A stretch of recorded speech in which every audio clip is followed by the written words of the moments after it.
नमस्कार मित्रांनो, आज ह्या व्हिडिओत मी तुम्हाला मराठेशाहीच्या अशा एका प्रकरणाबद्दल माहिती सांगणार आहे की ज्याच्याबद्दल फारसं लिहिलं किंवा बोललं जात नाही. त्यामुळं माझी आपल्याला अशी विनंती आहे की हा व्हिडिओ आपण शेवटपर्यंत जरूर पाहावा.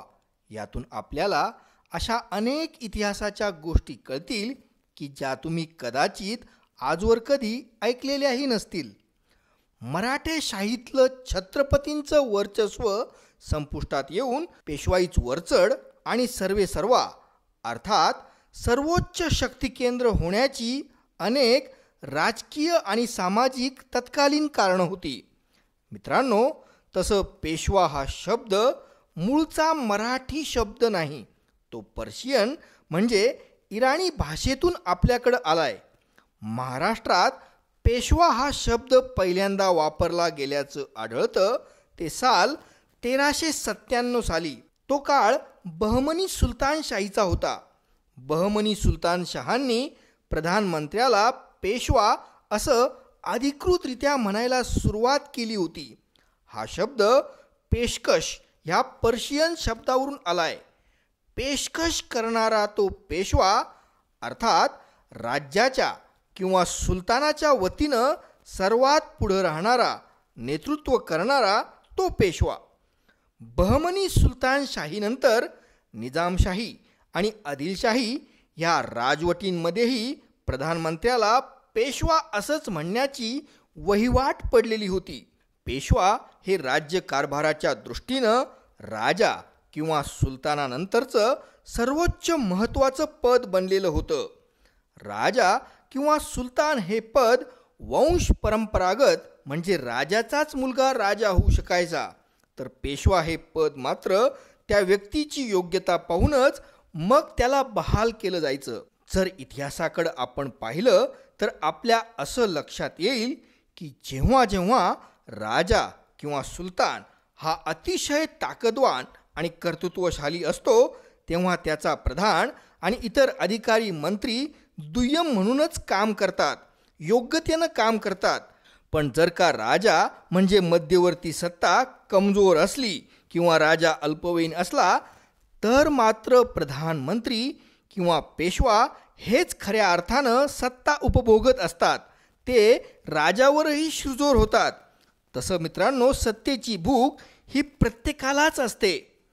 इतिहासात राजेपदी एखाद्या कमजोर किंवा अल्पवयीन व्यक्तीला बसून त्याला आयशो आरामापलीकडे कुठेही न बघू देता तर प्रसंगी त्याला कैदेत टाकून त्याच्या मंत्र्यांनीच, प्रधानमंत्र्यानंच खरी सत्ता उपभोगल्याची इतिहासात हजारो उदाहरणं आहेत. केवळ भारताच्याच नव्हे तर जगाच्या इतिहासात असं हजारो वेळा झालेलं आहे. मित्रांनो, जेव्हा शंभूपुत्र छत्रपती शाहू महाराज हयात होते तोपर्यंत त्यांची अत्यंत मजबूत अशी पकड स्वराज्यावर आणि प्रशासनावर होती. पेशवे त्यांच्या धाकात राहूनच काम करत होते. स्वराज्याची राजधानी आणि मुख्य दप्तर हे साताऱ्यालाच होतं. संपूर्ण भारताचा कारभार त्यावेळी पेशवे हे साताऱ्यातच बसून करायचे. सारे महत्त्वाचे निर्णय हे साताऱ्यातच व्हायचे आणि छत्रपतींची संमती जरुरी असायची. दुर्दैवानं छत्रपती शाहू महाराजांना स्वतःचा पुत्र नव्हता. त्यामुळं शाहू महाराजांनंतर गादीचा वारस कोण हा फार मोठा आणि महत्त्वाचा प्रश्न होता. शाहू महाराज हे 1749 साली जेव्हा शाहूनगरीत वनवास गावी आजारी पडले तेव्हा पुढचे छत्रपती कोण असावेत याबाबत सर्वांनाच पेच पडलेला होता. तसं पाहिलं तर त्यावेळी छत्रपती पदासाठी सर्वार्थानं योग्य अशी व्यक्ती होती छत्रपती शाहू महाराजांचे दत्तक पुत्र अक्कलकोटचे फत्तेसिंह बाबा भोसले. पण ज्यावेळी शाहू महाराजांनी त्यांचं नाव उच्चारलं तेव्हा दोन जवळच्या व्यक्तींनी त्यांना अतिशय कडाडून विरोध केला. त्यापैकी पहिली व्यक्ती होती महाराणी सकवारबाई तर दुसरी व्यक्ती होती राजमाता ताराराणी साहेब. मित्रांनो, हे फत्तेसिंह बाबा भोसले अक्कलकोटकर कोण होते आणि ते शाहू महाराजांचे दत्तक पुत्र कसे बनले ह्यामागही एक फार मोठा रोचक असा इतिहास आहे.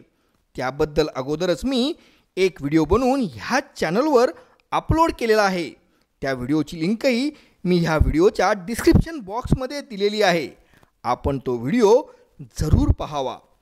सकवारबाई साहेबांची अशी इच्छा होती की आपल्या बहिणीचा मुलगा म्हणजे त्यांची एक बहीण रघुजी भोसले नागपूरकर यांना दिलेली होती. त्यांचा मुलगा असणारा मुधोजी भोसले यांना दत्तक घेऊन गादीवर बसवावं, सातारचा पुढचा छत्रपती मुधोजी भोसलेंना बनवण्यात यावं की जेणेकरून भोसलेंचीच वंशपरंपरा पुढे गादीवर चालू राहील. मित्रांनो, राजमाता ताराराणी साहेब यांना कोल्हापूरचे छत्रपती संभाजीराजे दुसरे यांनी 1714 साली उठाव करून नजरकैदेत टाकलेलं होतं आणि स्वतः कोल्हापूरची गादी सांभाळली होती. राजमाता ताराराणी साहेब आणि त्यांचे पुत्र शिवाजीराजे दुसरे हे कोल्हापूर जवळच्या पन्हाळा किल्ल्यात नजरकैदेत होते. 1726 साली शिवाजीराजे दुसरे यांचं निधन झालं होतं. त्यांच्या निधनाचं कारण देवीचा आजार असं दिलं जातं. त्यानंतर 1730 साली झालेल्या सातारा आणि कोल्हापूर गादीच्या वारणा तहानुसार समझोता झालेला होता. त्यावेळी कोल्हापूरला नजरकैदेत असणाऱ्या ताराबाई साहेबांनी अशी इच्छा व्यक्त केली होती की शाहूराजांनी त्यांना आश्रय द्यावा, त्यांना साताऱ्यात घेऊन जावं. मग यावेळी छत्रपती शाहू महाराजांनी मोठ्या उदार अंतकरणानं महाराणी साहेबांना साताऱ्याला येऊ देण्याची मागणी छत्रपती संभाजीराजे दुसरे कोल्हापूरकर यांच्याकडे केली होती आणि छत्रपती शाहूराजेंच्या ह्या मागणीला अगदी आनंदानं छत्रपती संभाजीराजे दुसरे यांनी होकार दिला आणि ताराराणी साहेबांना लगबगीनं शाहू महाराजांकडे सातारला रवाना केलं. कारण राजमाता ताराराणी साहेब ह्या एक अत्यंत झुंजार आणि महत्त्वाकांक्षी श्रीरत्न होत्या. नजरकैदेत असतानाही त्या आपल्या राजकारणी चाली खेळतच होत्या. त्यानंतर 1730 सालानंतर त्या साताऱ्यालाच शाहूराजांकडे वास्तव्याला होत्या. पण त्यांना कुठलीही राजकीय ताकद त्यावेळी जाणीवपूर्वक देण्यात आलेली नव्हती. राजकारणापासून त्यांना कटाक्षानं दूर ठेवण्यात आलं होतं. महाराणी ताराबाई साहेब पुढचे तब्बल 19 वर्षे शांत बसलेल्या होत्या. म्हणजे साल 1734 ते साल 1749 अशी जवळपास 35 वर्ष ताराबाई साहेबांनी नजरकैदेतच काढलेली होती.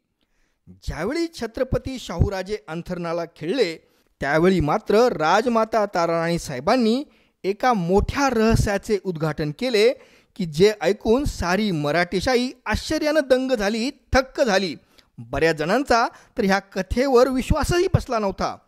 ताराबाई साहेबांनी सांगितलं होतं की त्यांचे पुत्र शिवाजीराजे दुसरे हे पन्हाळ्याला नजरकैदेत असताना 1726 साली देवीच्या आजारामुळे मृत्युमुखी पडले होते. पण त्यावेळी त्यांची पत्नी भवानीबाई ह्या गर्भवती होत्या आणि शिवाजीराजे दुसरे यांच्या मृत्यूनंतर 3 महिन्यानंतर भवानीबाईंना पुत्ररत्न प्राप्त झालं. म्हणजे ताराबाई साहेबांना नातू प्राप्त झाला, ज्याचं नाव रामराजे दुसरे असं ठेवण्यात आलं होतं. या मुलाच्या जीवाला संभाजीराजे दुसरे कोल्हापूरकर यांच्याकडून धोका होता. त्यामुळं ही गोष्ट अत्यंत गुप्त ठेवण्यात आली होती. पण कितीही गुप्तता पाळण्याचे प्रयत्न केले तरीही गुप्तहेरांनी ही गोष्ट संभाजीराजे दुसरे यांना कळवलीच. त्यामुळं ताराबाई साहेबांनी आपल्या ह्या नातवाला जपण्याकरता एक महत्त्वाकांक्षी योजना आखली. या आपल्या नातवाला कोल्हापूरचे छत्रपती संभाजीराजे दुसरे आणि त्यांच्या पत्नी जिजाबाई यांच्याकडून धोका असल्याची जाणीव त्यांना झाली होती. घाशीराम नावाचा एक राजपूत सेवक त्यांच्या अत्यंत विश्वासातला होता. ताराबाई साहेबांनी येनकेन प्रकारेनं त्या घाशीरामाला त्याच्या पत्नीसोबत पन्हाळ्याला आपल्या सोबत राहायला बोलवलं होतं. भवानीबाईंची मोठी मुलगी म्हणजे ताराबाई साहेबांची नात 5-6 वर्षाची मुलगी दर्याबाई ही सुद्धा आपल्या भावाची काळजी घेत होती. हा घाशीराम राजपूत एक चौकीदाराच्या पदावर होता. ताराबाई साहेबांवर पन्हाळ्याला सक्त पहारा होता. तसंच गुप्तहेरांचीही नजर होती. ताराबाई साहेबांनी आपल्या या गुप्त योजनेत बावड्याचे अमात्य भगवंतराव रामचंद्र यांनाही सामील करून घेतलेलं होतं. ज्यावेळी ते मूल म्हणजे रामराजे दुसरे हे 2 वर्षांचं झालं तेव्हा एक दिवस ते मूल मरण पावल्याची अफवा ताराबाई साहेबांनी उडवली. पहारेकऱ्यांचा त्यावर विश्वास बसावा म्हणून त्या मुलाला अगोदरच बऱ्याच प्रमाणात अफू पाजण्यात आलेली होती की जेणेकरून ते मूल बिलकुल हालचाल न करता सुन्न पडलेलं होतं. अफूच्या प्रभावाखालील ते सुन्न निश्चित हालचाल न करणारं मूल पाहून पहारेकऱ्यांनाही असा विश्वास पटला की ते मूल दगावलेलं आहे आणि ताराबाई साहेबांनी त्या मुलाला पहारेकऱ्यांच्या समोरच घाशीराम राजपुताच्या हवाली केलं आणि आपली नात दर्याबाई निंबाळकर हिलाही सोबत देऊन त्या मुलावर अंत्यसंस्कार करायला सांगितलं. ते मूल पुरण्याच्या हेतूनं घाशीराम राजपूत आपल्या पत्नीसोबत आणि दर्याबाईला घेऊन पन्हाळ्याच्या कैदेतून निसटला आणि थेट बावड्याला अमात्यांच्या वाड्यात जाऊन पोहोचला आणि पुढचे तब्बल 5 वर्ष ते मूल दर्याबाईसोबत बावड्यालाच अमात्यांच्या वाड्यात होतं. त्या मुलाची मोठी बहीण म्हणजे दर्याबाई आपल्या भावाची खूप काळजी घेत होती. ही गोष्ट जितकी जमेल तितकी गुप्त ठेवण्याचा प्रयत्न केला गेला होता, पण तरीही या गोष्टीचा सुगावा छत्रपती संभाजी महाराज दुसरे यांना लागलाच. अमात्य भगवंतराव रामचंद्र यांच्या एका भाऊजाईनं ही गुप्त बातमी छत्रपती संभाजी महाराज दुसरे यांची पत्नी जिजाबाई दुसऱ्या यांना कळवली होती. आपला गौप्यस्फोट झाला आहे असं ताराबाई साहेबांना कळताच त्यांनी घाशीराम राजपुताला बावड्यातून कोकणातल्या एका अज्ञात स्थळी पाठवलं. घाशीराम राजपूत त्या मुलाला घेऊन कोकणात कुठेतरी अज्ञात ठिकाणी गेला आणि पुढची तब्बल 10 वर्ष रामराजे दुसरे यांची कोकणातच गेली होती. त्यानंतर मधल्या काळात कोकणातल्या वास्तव्यात दर्याबाई त्याच्या सोबत नव्हती. दर्याबाईंचा विवाह हा मधल्या काळात बार्शी जवळच्या पानगावच्या निंबाळकर घराण्यातल्या भीमजी नाईक निंबाळकर ह्या सरदारांशी झालेला होता. मग दर्याबाईंनी आपल्या 17 वर्षांच्या बंधूला कोकणातून आणून आपल्याजवळ पानगावला ठेवलेलं होतं. पानगाव हे बार्शीजवळ होतं. ह्या संपूर्ण घटनेचे विश्वस्त हे बावड्याचे अमात्य भगवंतराव रामचंद्र होते. त्यांनी तशी साक्षही शाहू महाराजांना दिली. जेव्हा छत्रपती शाहू महाराजांना हे कळालं की छत्रपती राजाराम महाराजांचा वंशच अजून हयात आहे, तेव्हा त्यांना अत्यंत आनंद झाला होता आणि त्यांनी आपल्याच रक्ताचे वंशज असणाऱ्या रामराजे दुसरे यांना सन्मानानं साताऱ्यात घेऊन येण्याची आणि त्यांना गादीवर बसवण्याची आज्ञा दिली.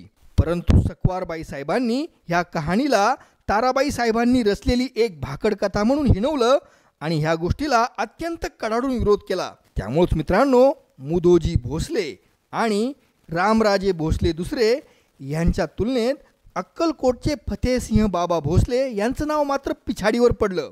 यावेळी छत्रपती शाहूराजेंनी आपल्या चुलतींच्या मताला महत्त्व दिलं आणि त्यांच्या म्हणण्याला मान्य करून रामराजे दुसरे यांचा राज्याभिषेक करण्याची आज्ञा दिली. दुर्दैवानं शाहूराजे हयात असताना रामराजे दुसरे हे साताऱ्याला येऊ शकले नाही. त्यामुळे त्यांचा दत्तकविधी शास्त्रीय पद्धतीनं पार पाडला गेला नव्हता. छत्रपती शाहू महाराजांचं निधन हे 15 डिसेंबर 1749 साली त्यांच्या वयाच्या 67व्या वर्षी साताऱ्यातल्या रंगमहालात झालं होतं. महाराणी सकवारबाई या त्यांच्या पाठोपाठ सती गेल्या. मग नानासाहेब पेशव्यांनी 5000 सैन्याला घेऊन बापूजी पुरंदरे, खंडेराव चिटणीस, यशवंतराव पोतनीस यांना बार्शीजवळच्या पानगावाला सन्मानानं रामराजेंना घेऊन येण्यासाठी पाठवलं.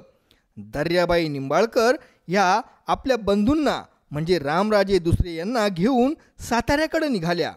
26 डिसेंबर 1749 रोजी हे सगळेजण कृष्णा तीरावरच्या वडूद गावाजवळ पोहोचले. तिथल्या शकुंतलेश्वराच्या मंदिरात ते मुक्कामाला होते. यावेळी अनेक मातब्बर मराठा सरदार आणि खुद्द ताराराणी साहेबही रामराजेंच्या स्वागताला तिथं वडूदला आल्या होत्या. पण अजूनही बऱ्याच मराठा सरदारांच्या मनामध्ये रामराजेंच्या ताराबाईंनी सांगितलेल्या कहाणीच्या सत्यतेबाबत शंका होती. पण ज्यावेळी खुद्द ताराराणी साहेबांनीच वडूदच्या शकुंतलेश्वर मंदिरात रामराजेंसोबत एकाच थाळीत भोजन केलं, तेव्हा या सर्व शंका कुशंकांना त्यावेळी पूर्णविराम मिळाला होता आणि रामराजेंच्या वैधतेवर शिक्कामोर्तब झालं होतं. 4 जानेवारी 1750 रोजी एका भव्य समारोहानुसार रामराजे दुसरे यांचा राज्यारोहण समारंभ पार पडला होता आणि त्यांनी छत्रपती पद धारण केलं होतं. यावेळी सरसेनापती विश्वनाथराव दाभाडे, नागपूरकर रघुजी भोसले, संपूर्ण पेशवा कुटुंब आणि असंख्य मराठा सरदार उपस्थित होते. यानंतर लगेचच ताराबाई साहेबांच्या मर्जीनं मंत्रिमंडळात अनेक बदल करण्यात आले. ताराबाईंनी आपल्या मर्जीतल्या अनेक लोकांची नेमणूक मंत्रिमंडळावर केली. 4 दिवसानंतर 2 मराठा मातब्बर सरदारांच्या या मुलीचे विवाह ताराबाई साहेबांनी रामराजेंसोबत करून दिले. तुकाबाई शिर्के आणि सगुणाबाई मोहिते ह्या आता छत्रपती राजाराम महाराजांच्या राण्या बनल्या. तसं मित्रांनो, छत्रपती रामराजे द्वितीय हे एक स्वतंत्र विचारांचे आणि महत्त्वाकांक्षी व्यक्ती होते. काहीतरी नवं करण्याची उर्मी या 23 वर्षांच्या तरुण छत्रपतींमध्ये होती. पण दुर्दैवानं त्यांना राजकारणाचा किंवा प्रशासनाचा कुठलाही अनुभव गाठीशी नव्हता. अज्ञातवासातून उठून ते थेट छत्रपती पदावर गादीवर बसलेले होते आणि त्यांचा सामना हा आता अति महत्त्वाकांक्षी असणाऱ्या महाराणी ताराबाई साहेब ह्या त्यांच्या आजीसाहेब आणि त्यासोबतच महाबेरकी महाकाव्यबाज अशा नानासाहेब पेशव्यांशी होता, जे राजकारणात चांगलेच मुरलेले होते. राजमाता ताराबाई साहेबांना सर्व सत्ताधीश व्हायचं होतं. ती एक सुवर्ण संधी त्यांना छत्रपती रामराजे दुसरे यांच्या निमित्तानं मिळालेली होती. पेशव्यांचं वर्चस्व मोडून काढण्याची त्यांची इच्छा होती. नानासाहेब पेशव्यांबरोबर त्यांचं बिलकुल पटत नव्हतं. नव्या छत्रपतीनं केवळ आपल्या हातातलं खेळणं किंवा सिंहासनावर शोभेचं बावलं म्हणूनच राहावं असं त्यांना वाटत होतं. म्हणून त्यांनी अगदी पहिल्या दिवसापासूनच सर्व राज्यकारभार आणि प्रशासन स्वतःच्याच हाती घेतलेलं होतं. यासोबतच पेशव्यांबद्दल नाराज असणाऱ्या अनेक सरदारांची मोठ बांधण्याचं राजकारण ताराबाई साहेब करू लागल्या. निजाम, पोर्तुगीज, फ्रेंच यांच्याशी त्यांनी संपर्क साधला. पण मित्रांनो, पेशवे नानासाहेब हे अत्यंत धूर्त आणि मुरलेले बेरकी राजकारणी होते. छत्रपतींचं वर्चस्व पूर्णतः झुगारून देऊन छत्रपतीला केवळ एक नाममात्र पद बनवण्याची त्यांची महत्त्वाकांक्षा होती. आणि अशा परिस्थितीत छत्रपती राजाराम महाराज दुसरे यांच्या अत्यंत विश्वासातली त्यांची प्रमुख सल्लागार होती एक व्यक्ती, ती म्हणजे त्यांची थोरली बहीण दर्याबाई निंबाळकर. दुर्दैवानं दर्याबाई निंबाळकरांनाही राजकारणाचा किंवा प्रशासनाचा कुठलाही अनुभव नव्हता. पण तरीही त्या स्वतः प्रचंड महत्त्वाकांक्षी होत्या. आपल्या भावानं आपल्याच सल्ल्यानं सर्व राज्यकारभार करावा, पेशव्यांचं किंवा आजीबाई साहेबांचं काही एक म्हणून ऐकू नये अशी दर्याबाईंची इच्छा होती. साहजिकच पेशवा नानासाहेब, ताराबाई साहेब, दर्याबाई साहेब आणि छत्रपती रामराजे दुसरे असे अनेक महत्त्वाकांक्षी लोक एकत्र आल्यानंतर संघर्ष हा अटळच होता. ताराबाई साहेबांनी रामराजेंवर सक्त नियंत्रण ठेवायला सुरुवात केली. पेशव्यांसोबत ते कुठलाही संपर्क करणार नाही याबद्दल त्यांनी त्यांचे विश्वासू सरदार प्रयागजी बांदल यांची नेमणूक केली होती. पेशव्यांच्या विरोधातल्या सरदारांची फळी उभारायला सुरुवात ताराबाई साहेबांनी जोरदार केली होती. तसंही सेनापती दाभाडे आणि त्यांचे गुजरातचे कारभारी गायकवाड हे गुजरातच्या महसुलावरून पेशव्यांवर नाराज होते. दरवर्षी गुजरातचा अर्धा महसूल त्यांना पेशव्यांच्या खात्यात जमा करावा लागत होता. म्हणून त्यांनी ताराबाई साहेबांशी पहिल्यांदा हातमिळवणी केली होती. साताऱ्यात राहून नानासाहेब पेशवे छत्रपतींना आपल्या बाजूनं वळवायचा प्रयत्न करत होते. छत्रपतींनी केवळ आपलंच ऐकावं असं त्यांचं म्हणणं होतं. पण छत्रपती राजाराम साहेब ना ताराबाई साहेबांच्या गळाला लागत होते, नाही नानासाहेब पेशव्यांच्या. ह्याचवेळी बेरकी नानासाहेब पेशव्यांनी असं जाहीर केलं की छत्रपती शाहूराजांची अंतिम इच्छा अशी होती की दौलतीचे सर्वाधिकार आणि विश्वस्पदाची जबाबदारी ही पेशव्यांनीच सांभाळावी. मार्च 1750 ताराबाई साहेबांनी पुढच्या राजकारणाचा विचार करून छत्रपती राजाराम महाराज थोरले यांच्या पुण्यतिथीचं निमित्त करून सातारा शहर सोडलं आणि त्या सिंहगडाकडे वास्तव्याला गेल्या. तर 16 डिसेंबर 1749 ते 18 एप्रिल 1750 या काळात नानासाहेब पेशवे साताऱ्यातच होते. पण तरीही छत्रपतींशी त्यांचं कुठल्याही प्रकारचं प्रभावीरित्या संभाषण होऊ शकलं नव्हतं. तरीही नानासाहेब पेशवे मोठ्या चिकाटीनं नव्या छत्रपतींना मार्गदर्शन करण्याचं आणि आपल्या गळाला लावण्याचे प्रयत्न करीत होते. पण छत्रपती त्यांच्या तालानं चालत नव्हते. मग एप्रिल महिन्यात नानासाहेब पेशवेंनी आपलं संपूर्ण दप्तर आणि मुक्काम पुण्यालाच हलवला. छत्रपतींची जुजबी आज्ञा घेऊन त्यांनी सातारा शहर सोडलं. यावेळी प्रचंड गोंधळ राज्यकारभारात आणि प्रशासनात चाललेला होता. नेमके कुणाचे आदेश पाळावे याबाबत सारे अधिकारी बुचकाळ्यात संभ्रमात पडलेले होते. कारण त्यावेळी सिंहगडावरून ताराबाई साहेब, साताऱ्यातून छत्रपती राजाराम महाराज दुसरे आणि पुण्यावरून नानासाहेब पेशवे असे तिघजण वेगवेगळे आदेश काढत होते. कधी कधी हे आदेश परस्पर विरोधी सुद्धा होते. ह्या वेळेपर्यंत छत्रपती राजाराम महाराज दुसरे अत्यंत वैतागलेले होते. त्यांनी मग ताराबाई साहेब आणि नानासाहेब पेशवे ह्या दोघांनाही प्रखर विरोध सुरू केला. ते आता स्वतःच्याच मनानं स्वतंत्र निर्णय घेण्याचा प्रयत्न करू लागले होते. राजमाता ताराबाई साहेब आणि नानासाहेब पेशवे ह्या दोघांनीही सातारा शहर एप्रिल महिन्यापर्यंत सोडलेलं होतं. ते दोघं सातारा शहरात नाहीत या बाबीचा फायदा घेण्यासाठी छत्रपती राजाराम महाराजांनी नागपूरकर रघुजी भोसलेंना साताऱ्यात बोलवलं. त्यांना मोठे मानमरातब, रोख मोठी रक्कम आणि मोठ्या जहागिरीचं आश्वासन देऊन आपल्या बाजूला पेशव्यांच्या विरोधात वळवण्याचा छत्रपती राजाराम महाराज दुसरे आणि त्यांच्या भगिनी दर्याबाई निंबाळकर यांनी खूप निकराचा प्रयत्न केला. पण राजकारणात अत्यंत मुरलेल्या रघुजी भोसलेंनी नानासाहेब पेशव्यांशीच एकनिष्ठ राहणं पसंत केलं. त्यांनी नवख्या छत्रपतींवर विश्वास ठेवला नाही. मग छत्रपती राजाराम महाराज दुसरे यांनी इतर मराठा सरदारांशी जसं की होळकर, पवार, मोहिते इत्यादींसोबत संगनमत करण्याचा प्रयत्न केला. इतर अधिकाऱ्यांनाही आपल्या बाजूनं वळवण्याचा प्रयत्न केला. पण नानासाहेब पेशव्यांच्या राजकारणाची दहशत इतकी होती की कुणीही मराठी सरदारानं किंवा कुठल्याही मोठ्या सरकारी अधिकाऱ्यानं, मंत्र्यानं त्यांना सकारात्मक प्रतिसाद दिलाच नाही. आणि मग मंत्र्यांना आणि सरदारांना आपल्या बाजूनं वळवण्यात अयशस्वी ठरलेल्या छत्रपती रामराजे दुसरे यांनी मग एक स्वतःचीच नवी फौज उभारण्याचं ठरवलं. ह्या स्वतंत्र फौजेच्या उभारण्यासाठी त्यांना फार मोठ्या पैशांची आवश्यकता होती. तेवढा पैसा सातारच्या खजिन्यात नव्हताच. आणि मग त्यांनी पैसे उभारण्यासाठी फार मोठ्या रकमेची कर्जे घेतली. सरकारी नोकरदारांचे पगारसुद्धा लांबवले. पण त्यामुळं कारभाराची परिस्थिती सुधारण्याऐवजी आणखीनच बिघडली आणि गंभीर झाली. छत्रपती रामराजे दुसरे यांनी कर्ज उभारताना साताऱ्यातल्या सावकारांवर फार जबरदस्ती केली होती. त्यामुळेही त्यांच्याबद्दल साताऱ्यात नाराजगी पसरलेली होती. एक स्वतःची मोठी सेना, फौज उभारून पुण्यावर चालून जायचं आणि पेशव्यांचा बिमोड करायचा अशी दर्याबाई निंबाळकर आणि छत्रपती राजाराम महाराज दुसरे यांची योजना होती.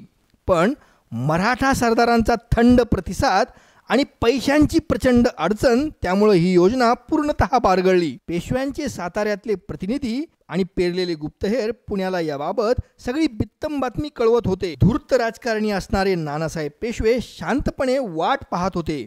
छत्रपती राजाराम महाराजांच्या स्वतंत्र होण्याच्या या हालचाली नानासाहेब पेशवे आणि सिंहगडावरच्या ताराबाई साहेब यांनाही इत्यंभूत कळवण्यात येत होत्या. त्यामुळे ते दोघंही त्यांच्यावर फार नाराज झाले होते आणि चिडलेले होते. आपल्यामुळंच गादीवर बसलेला आपलाच नातू आता आपल्यालाच तीव्र विरोध करतोय हे पाहताच ताराबाई साहेबांचं पित्त खवळलं होतं. आणि आता त्या उघड छत्रपती रामराजेंच्या विरोधात बोलू लागल्या होत्या. त्या आता असं बोलू लागल्या होत्या की मला विरोध करणारा आणि छत्रपतींच्या गादीवर बसलेला हा रामराजा हा माझा नातू नाहीच. तो छत्रपतींच्या रक्तातच नव्हे, ते एक गोंधळ्याचं पोर असून तो तया आहे. त्यामुळं या छत्रपतींना मला आदेश देण्याचा किंवा माझ्या आदेशांना विरोध करण्याचा कुठलाही अधिकार नाही. ताराबाई साहेबांच्या अशा बोलण्यामुळं सातारामधल्या गोंधळामध्ये आणखीनच भर पडली. दौलतीत आणखीनच संभ्रमाचं वातावरण पसरलं. छत्रपती पदाची अप्रतिष्ठा झाली होती आणि स्वतः छत्रपती राजाराम महाराज दुसरे हे आपल्याच आजी साहेबांमुळं, त्यांच्या विचित्र बोलण्यामुळे स्वतः विचित्र परिस्थितीत अडकले होते. मराठा सरदारांमध्ये आता छत्रपती रामराजे दुसरे यांच्याबद्दल प्रचंड संभ्रम निर्माण झालेला होता. नवीन छत्रपती हे आपल्याला उपयुक्त नसून उलट आपल्यालाच ते अपायकारक आहेत अशी ताराबाई साहेबांची खात्री झाली होती. त्यामुळं इथून पुढं पेशव्यांच्या विरोधात जे काही करायचं ते आपणच स्वतंत्रपणे करायचं असं ताराबाई साहेबांनी ठरवून टाकलेलं होतं. पुण्याजवळचा मजबूत सिंहगडाचा किल्ला हे ताराबाई साहेबांनी आपलं सत्ता केंद्र ठरवलं. ताराबाईंच्या गोटाचे असणारे सचिव यांच्या ताब्यात सिंहगडाचा हा किल्ला होता. मार्च 1750च्या महिन्यापासून ताराबाई साहेब सिंहगडावरच मुक्कामाला होत्या.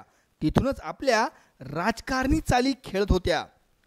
ऑगस्ट 1750च्या महिन्यात पुण्यात विश्वासरावांची मुंज होती. तसंच सदाशिवराव भाऊंचा दुसरा विवाह सोहळा होता. या निमित्तानं नानासाहेब पेशव्यांनी ताराबाई साहेबांना सिंहगडावरून पुण्यात मोठ्या सन्मानानं बोलावलं आणि त्यांना पुण्यात बोलावून सन्मानपूर्वक वागणूक दिली. इथून पुढं सर्व सत्ता ही पुण्यातच पेशव्यांकडे राहील अशी छत्रपती शाहू महाराजांची अखेरची इच्छा होती. हे नानासाहेब पेशव्यांनी ताराबाई साहेबांना पटवून सांगण्याचा प्रयत्न केला होता. पण अर्थातच ताराबाई साहेब त्याला कधीच राजी होणार नव्हत्या. पण तसं पुण्यात पेशव्यांसमोर उघड कबूल करण्याचीही त्यांची तयारी नव्हती. कारण ताराबाई साहेब तसं पुण्यात उघड बोलल्या असत्या तर पेशव्यांनी त्यांनाच कैद केलं असतं. तसं नानासाहेब पेशवे अत्यंत धूर्त आणि हुशार होते. त्यांनी ताराबाई साहेबांचा डाव अगोदरच ओळखलेला होता. त्यामुळंच त्यांनी ताराबाई साहेबांना सिंहगडावरून खाली उतरवून पुण्यात आणलेलं होतं. आता सिंहगड किल्ला आपल्या ताब्यात देण्यासाठी त्यांनी सचिवांना विनंती केली. सचिव हे ताराबाई साहेबांच्या गोटातले होते म्हणून सचिवांनी या गोष्टीला सक्त नकार दिला. मग नानासाहेब पेशवेंनी छत्रपतींना पत्र लिहून विनंती केली, तुम्ही सचिवांना असा आदेश द्या की सिंहगड पेशव्यांच्या हवाली करा. आम्ही सचिवांना सिंहगडाच्या बदल्यात इतर प्रदेशाची मोठी जहागिरी देऊ. यावेळी छत्रपती रामराजे महाराजांनी पेशव्यांच्या मर्जीप्रमाणे आदेश काढला. कारण त्यांना ताराबाई साहेबांना शह द्यायचा होता. छत्रपती रामराजे दुसरे यांनी असा आदेश काढला की सिंहगडाचा किल्ला हा पेशव्यांच्या सुपूर्द केला जावा. यावेळी वास्तविकतः ताराबाई साहेबांनी असा निरोप पाठवला होता की असा आदेश काढू नये. पण त्याला छत्रपती रामराजे दुसरे यांनी जुमानलं नव्हतं. जेव्हा छत्रपतींचा आदेश सचिवांच्या हाती पडला त्यावेळी त्यांनी सरळ छत्रपतींचाच आदेश धुडकावून लावला आणि सिंहगड देण्यासाठी नकार दिला. मग पेशव्यांनी सचिवांना कैद करून पुण्यात आणलं आणि त्यांचा छळ करून सिंहगड किल्ला ताब्यात घेण्याचे आदेश मिळवले. बळजबरीनं मिळवलेले ते आदेश घेऊन जिवाजी गणेश खाजगीवाले सिंहगडावर गेले आणि त्यांनी सिंहगडाचा ताबा घेतला. सिंहगड ताब्यात आल्यानंतर पेशव्यांनी सचिवांना सोडून दिलं आणि ताराबाई साहेबांची बाजू घेतल्याबद्दल, छत्रपतींचा आदेश न मानल्याबद्दल त्यांना मोठा दंडही ठोठावला. त्यावेळी मित्रांनो, स्वराज्याचे पंतप्रतिनिधी हे दादोबा होते आणि त्यांचे मुतालिक यमाजी शिवदेव होते. दादोबा पंतप्रतिनिधी आणि यमाजी शिवदेव हे फार महत्त्वाकांक्षी आणि पेशव्यांच्या सक्त विरोधातले होते. त्यामुळे या दोघांनाही पेशव्यांनी पुरंदर किल्ल्यावर कैद करून ठेवलेलं होतं. दादोबा पंतप्रतिनिधी आणि यमाजी शिवदेव यांच्या ताब्यात कराड ते पुरंदर यामधला फार मोठा विस्तृत प्रदेश होता. तिकडं त्यांची जहागिरी होती. या जहागिरीवर सांगोल्याच्या गढीतून नियंत्रण ठेवण्यात येत होतं. हा प्रदेश आणि सांगोल्याची गढी ताब्यात घेतल्याशिवाय पेशव्यांची सत्तेवर मांड पक्की बसणं शक्य नव्हतं. त्यामुळं पेशव्यांनी सांगोल्याची ही गढी आणि आसपासची जहागीर आपल्याकडे मागितली. यमाजी शिवदेव त्यावेळी कैदेत होता. त्यानं सांगितलं की मला तुम्ही सोडा, मी सांगोल्याला पोहोचून तसे आदेश काढतो आणि सांगोल्याची गढी तुमच्या हवाली करतो. पेशवे नानासाहेबांनी यमाजी शिवदेवची सुटका केली. पण सांगोल्याला पोहोचल्यावर यमाजी शिवदेव हा ताराबाईंच्या योजनेनुसार बदलला आणि त्यानं पेशवे नानासाहेबांविरुद्ध बंड पुकारलं. अर्थात यमाजी शिवदेव हा पंतप्रतिनिधींचा मुतालिक होता आणि त्याचं बंड हे पंतप्रतिनिधींचं बंड होतं असा अर्थ होता. त्यावेळी स्वराज्याच्या घटनेनुसार पंतप्रतिनिधी हे पद पेशव्यांपेक्षाही मोठं होतं. त्यामुळं प्रतिनिधींचं बंड शमवणं आणि स्वराज्याची घटना बदलणं हे पेशव्यांना सत्तेवर काबीज राहण्यासाठी फार आवश्यक होतं. मग नानासाहेब पेशव्यांनी सदाशिवराव भाऊ आणि रामचंद्र बाबा यांना सांगोल्यावर मोठी फौज घेऊन पाठवलं. यावेळी पेशव्यांच्या बाजूनं छत्रपती रामराजेही त्यात सामील झाले. 25 सप्टेंबर 1750 रोजी सांगोल्याची गढी हस्तगत करण्यात आली. बंडाचा बिमोड झाला. मित्रांनो, यावेळी जो सांगोल्याचा करार करण्यात आला होता तो म्हणजे छत्रपतींचं वर्चस्व संपून पेशवाईचं राज्य सुरू होण्यावर झालेलं शिक्कामोर्तब होतं. आणि आश्चर्याची गोष्ट अशी होती की खुद्द छत्रपती रामराजे दुसऱ्यांनी आपली भगिनी दर्याबाई निंबाळकर यांच्या सल्ल्यावरूनच सांगोल्याची गढी उद्ध्वस्त करण्यासाठी दारुगोळा मागून तो बंड संपवण्याचा आदेश दिला होता. या बंडाविरुद्ध ते स्वतः रिंगणात उतरलेले होते. मित्रांनो, यावेळी बेरकी नानासाहेब पेशव्यांनी दर्याबाई निंबाळकर साहेबांशी अगोदरच संधान साधून त्यांच्या पतीला म्हणजे भीमाजी नाईक निंबाळकरांना स्वराज्याचं सरलष्कर पद देण्याचं तसंच कर्नाटकात मोठी जहागिरी देण्याचं कबूल केलं होतं. म्हणून दर्याबाई निंबाळकरांनी आपल्या बंधूंना हा आत्मघाती करार मान्य करण्यासाठी राजी केलं होतं. सांगोला करार होताच छत्रपतींची सर्व सत्ता निष्ठून पेशव्यांच्या हातात गेली. जसा भारताचा राष्ट्रपती जरी हे एक सन्मानपूर्वक आणि केवळ घटनात्मक पद आहे, तसंच त्यावेळी छत्रपतींचं सांगोला करारानुसार झालं होतं. ते केवळ नाममात्र प्रमुख राहिले होते. आज जसे सर्व कार्यकारी अधिकार पंतप्रधानांच्या हाती असतात, तेव्हा त्या काळी सारे अधिकार हे आता पेशव्यांच्या हाती गेले होते. पेशवापद हेही पारंपरिक वंश परंपरागत बनलं होतं. छत्रपतींना स्वतःच्या मनानं आता पेशव्यांची नेमणूक करता येणार नव्हती.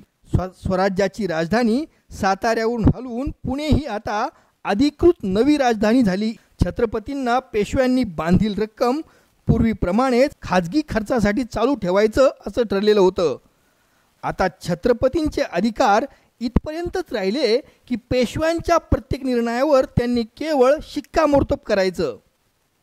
तेही काम पेशव्यांचे सातारा इथं ठेवलेले वकील किंवा प्रतिनिधी हेच करायचे. सांगोला करारानं महाराजांच्या अष्टप्रधान मंत्रिमंडळातले इतर सर्व मंत्री पेशव्यांच्या तुलनेत दुय्यम ठरवले. बाकीचे सगळं मंत्रिमंडळ नाममात्र राहिलं आणि सांगोला करारामुळं पेशवाईचं राज्य खऱ्या अर्थानं सुरू झालं. राजमाता ताराबाई साहेब या छत्रपती रामराजे दुसरे यांच्यावर भयंकर संतापलेल्या होत्या. छत्रपती रामराजेंनी स्वतःच आपल्याच हातानं छत्रपतींची सगळी सत्ता पेशव्यांना सुपूर्द केली होती. याबाबत त्यांनी रामराजांना धडा शिकवण्याचा निश्चय केला होता. छत्रपती रामराजेंनी तसाही स्वतःचा आत्मघातच करून घेतला होता. पण त्यावेळी ताराबाई साहेब पुण्यात होत्या आणि त्या पुण्यात असताना काही करू शकत नव्हत्या. सिंहगडही पेशव्यांनी स्वतःच्या ताब्यात घेतला होता. म्हणून ताराबाई साहेबांनी अत्यंत शांततेनं साताऱ्याला प्रस्थान केलं.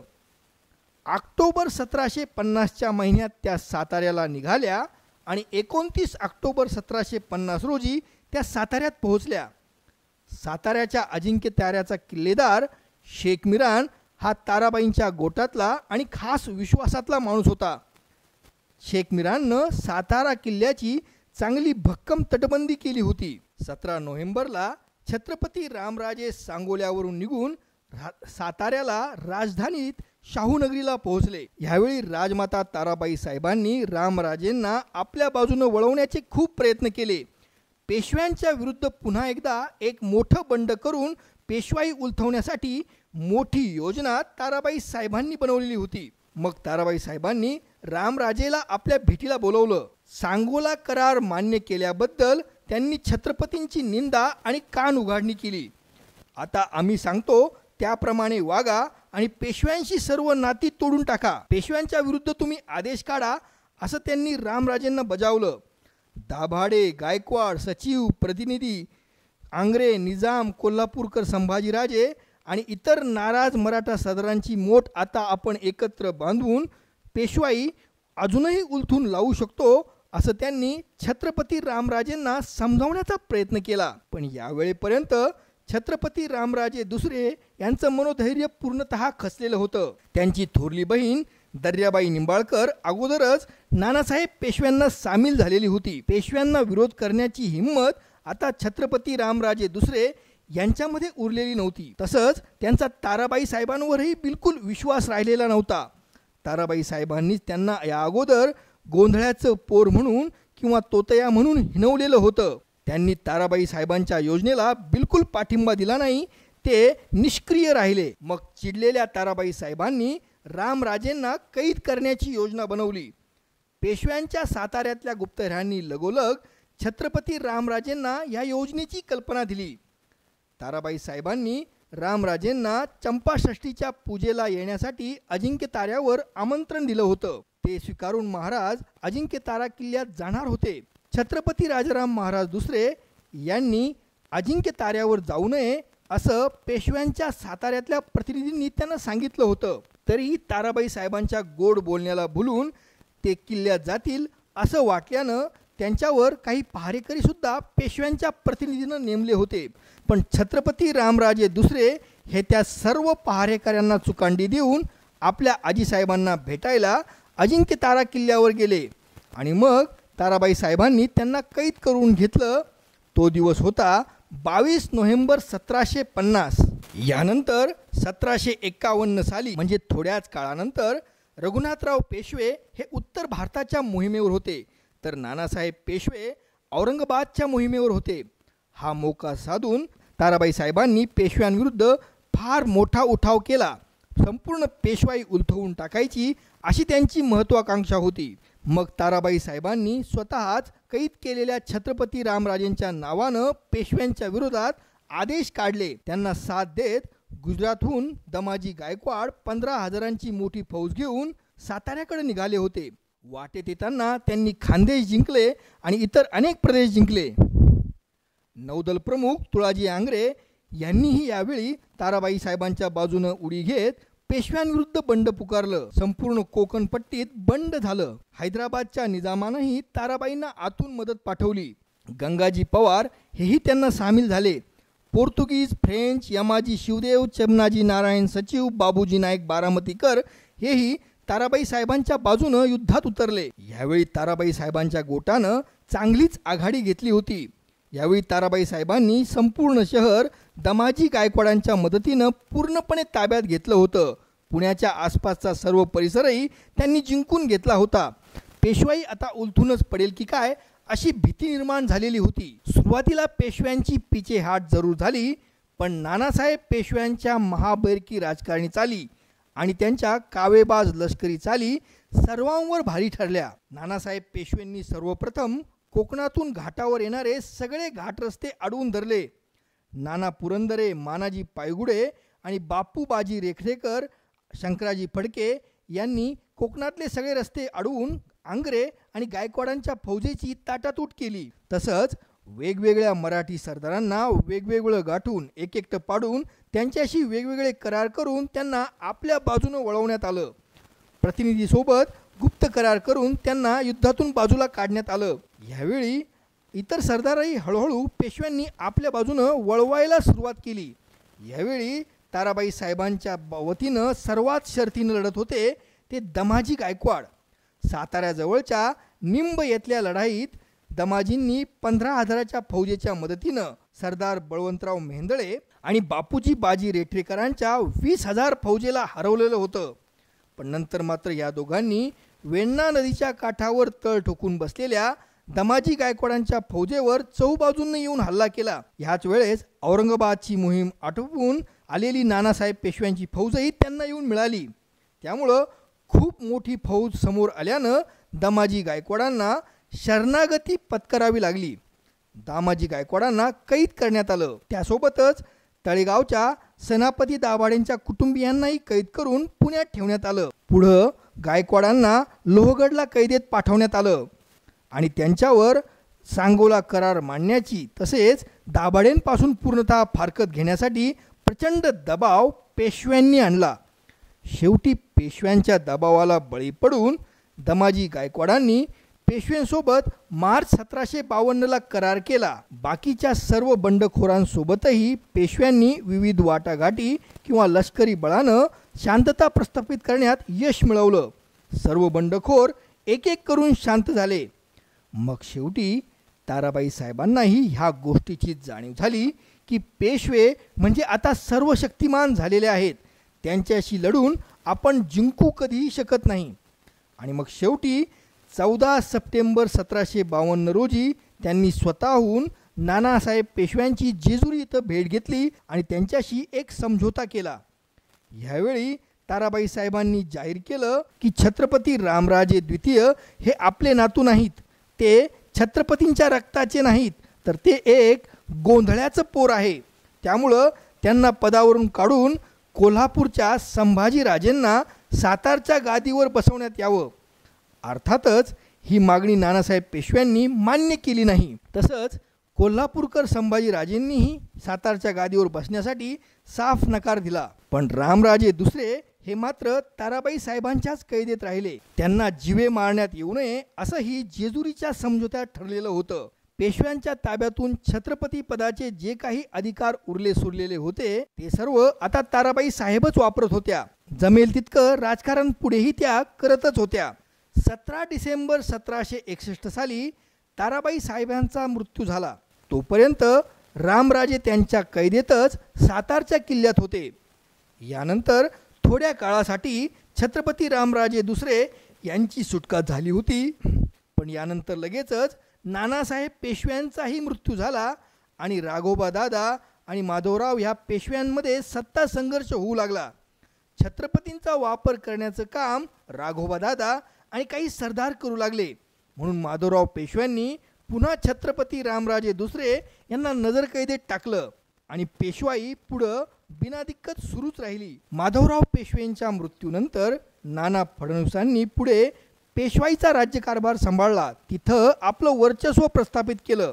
पण त्यावेळीही छत्रपतींवर पूर्णपणे नियंत्रण ठेवून त्यांना केवळ नाममात्र ठरवून नजरकैदेतच ठेवण्याचं धोरण नाना फडणवीसांनीही अवलंबलेलं होतं. सांगोला करारानंतर छत्रपती हे केवळ एक नाममात्र पद उरलेलं होतं. 11 डिसेंबर 1777 रोजी छत्रपती रामराजे दुसरे महाराज यांचं साताऱ्याला निधन झालं. रामराजे दुसरे यांनाही स्वतःचा वारसपुत्र नव्हता. म्हणून नाशिक जिल्ह्यातल्या सिन्नर तालुक्यातल्या वावी येथील राजे भोसले घराण्यातले एक वारस आणून साताऱ्याच्या गादीवर बसवण्यात आले. त्यांचं नामकरण शाहूराजे द्वितीय असं करण्यात आलं. वावीची ही राजे भोसले घराण्याची शाखा शहाजीराजांचे चुलते असणारे विठोजीराजे भोसले यांच्या वंशावळीची होती. मित्रांनो, यानंतरही पुढं पेशवाईच चालू राहिली. शेवटी इंग्रजांचं राज्य येईपर्यंत पेशवाईत छत्रपतींचं स्थान फक्त नाममात्र उरलेलं होतं. मित्रांनो, अशाच सुंदर सुंदर कहाण्या आणि किस्से ऐकण्यासाठी आपण माझ्या YouTube चॅनलला भेट द्या. आपल्या प्रोत्साहनाची मला गरज आहे. मला प्रोत्साहन देण्यासाठी आपण माझ्या YouTube चॅनलला सबस्क्राईब करा. माझ्या व्हिडिओला लाईक करा, कॉमेंट करा आणि शेअर सुद्धा करा. आपले खूप खूप धन्यवाद.